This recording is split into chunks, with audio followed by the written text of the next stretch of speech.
अस्सलाम वालेकुम friends, welcome back to top smarties drama serial तेरे जाने के बाद। अलीज़े उमैर दोनों एक साथ हो गए और मिलकर ये फैसला किया कि सजल और अशर को आपस में मिलवा दें।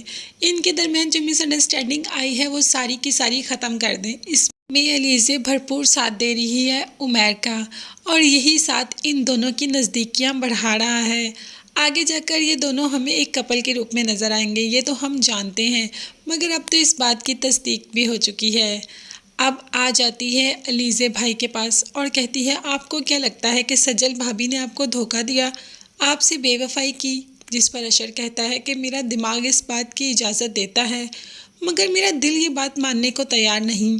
तो अलीज़े ने कह दिया कि आप अपने दिल की सुने। आपका दिल समझता है कि आपकी बीवी ने आपके साथ बेवफाई की। एक शौहर से ज़्यादा और कोई गवाही नहीं दे सकता अपनी बीवी की, और आप अच्छी तरीके से जानते हैं सजल भाभी को, उन्होंने आपके साथ कोई बेवफाई नहीं की।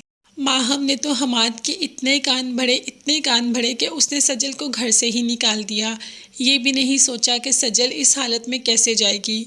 मगर सजल भी अशर की तरफ तो नहीं जाएगी। वो अपनी दोस्त के पास चली जाती है और उसे कहती है कि मुझे कुछ दिनों के लिए अपने पास रख लो। जबकि दोस्त कहती है ये भी कोई कहने की बात है। तो सजल अपनी कहानी सुनाती है और उसे कहती है कि मैंने तो भाई पर भी एतबार किया और शौहर पर भी। मेरी ज़िंदगी में कोई भी मर्द अच्छा नहीं निकला। हमाद ने तो उसको घर से ही निकाल दिया भाभी की बातों में आकर। अशर भी अब यही बात सोच रहा है कि क्या सजल वाकई ही मेरे साथ बेवफाई थी। तो अशर को इस बात का एहसास होगा कि वो जो सोच रहा है गलत सोच रहा है। सजल ने तो कोई बेवफाई की ही नहीं। हाँ, मगर माँ को इस बात का बहुत बुरा लगा जो हमाद ने उसकी बेटी को घर से निकाल दिया। इसीलिए तो माँ हमसे कहा कि ये सब कुछ तुमने करवाया है, तुमने एक माँ का दिल चीर दिया, तुम्हें इस बात की सज़ा मिलेगी। हमाद तो गुस्से से यहाँ से चला जाता है और माँ को वहीं हार्ट अटैक होता है, तो वहीं उसकी जान चली जाती है। मगर इस बात का भी हमाद और माहम को नहीं पता। जैसे ही सुबह हमाद माँ के पास आता है तो माँ को मरा हुआ पाता है। ये देखते ही हमाद की तो चीखें निकल जाती हैं। जब उसकी चीखें सुन माहम आती है तो माहम भी एकदम घबरा जाती है कि सास तो अब इस दुनिया में है ही नहीं। हमाद ने तो जितना रोना है रोता है और साथ साथ खुद को ही कोसता है कि माँ के साथ जो किया उसने किया। वो सबका कसूरवार खुद को समझ रहा है। यहाँ अशर की फैमिली भी आती है मगर सजल नहीं आती। जब सजल का पूछते हैं तो वो कहते हैं कि सजल तो इधर है, मगर हमाद कहता है वो तो कल से निकल गई आप लोगों के घर की तरफ। अब तो सब बहुत ज़्यादा परेशान है। माँ की डेड बॉडी वहाँ पड़ी है और सजल का कोई पता ही नहीं।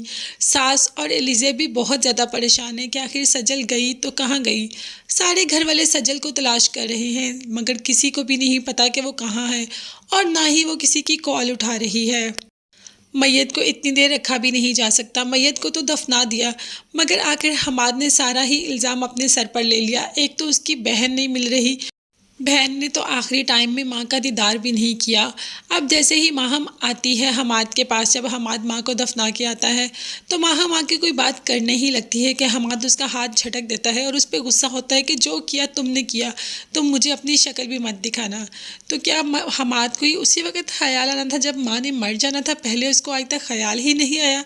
और दूसरी तरफ हमारी फरी जो कि कह रही है कि सजल उमैर के साथ भाग गई, उस पर तो केस होना चाहिए। तो क्या सजल पर ये वाकई ही केस करवा देंगे या सजल मिल भी पाएगी, उसको माँ का पता चल भी पाएगा या नहीं?